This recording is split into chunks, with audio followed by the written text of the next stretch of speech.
What's your advice for a new pastor who comes into a church that has wide-ranging theological differences in the congregation and leadership? Well, my first advice is, up front, make crystal clear where you stand on issues that look like the others in leadership don't have them.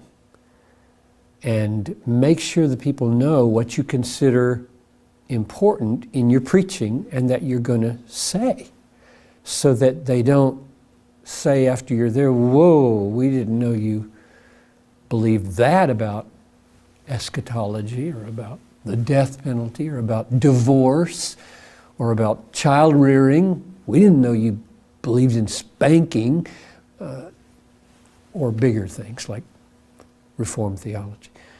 So right up front, make sure they know. If they welcome you, then begin to build a unified leadership. Teach the leaders that are there, and if on important matters they're not with you, then in the end, I think you need to pray them out and more people in. And I say important matters. The principle here really matters. The strategy is take your time. Take your time. Take 10 or 15 years to do it. But the principle is, do you believe in the importance of a unified leadership theologically? There are a lot of churches who simply don't think that's a good idea. They don't think being of one mind as a pastoral staff and an eldership matters on lots of things. I think it really matters.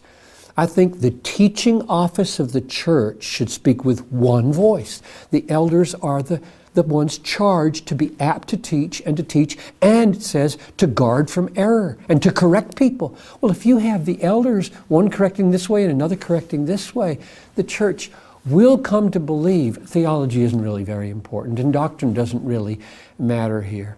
So I would say, be clear up front, pray earnestly that the Lord would bring truth, emphasize the central important things, show that you are dependent utterly on the Bible and not anybody else's theology, be expository in the pulpit, meet privately with leaders to try to get them on board, and over time, if they don't get on board, say to them, this isn't going to work in the long run, and try to work out some real amicable way to become unified in the end with new leadership.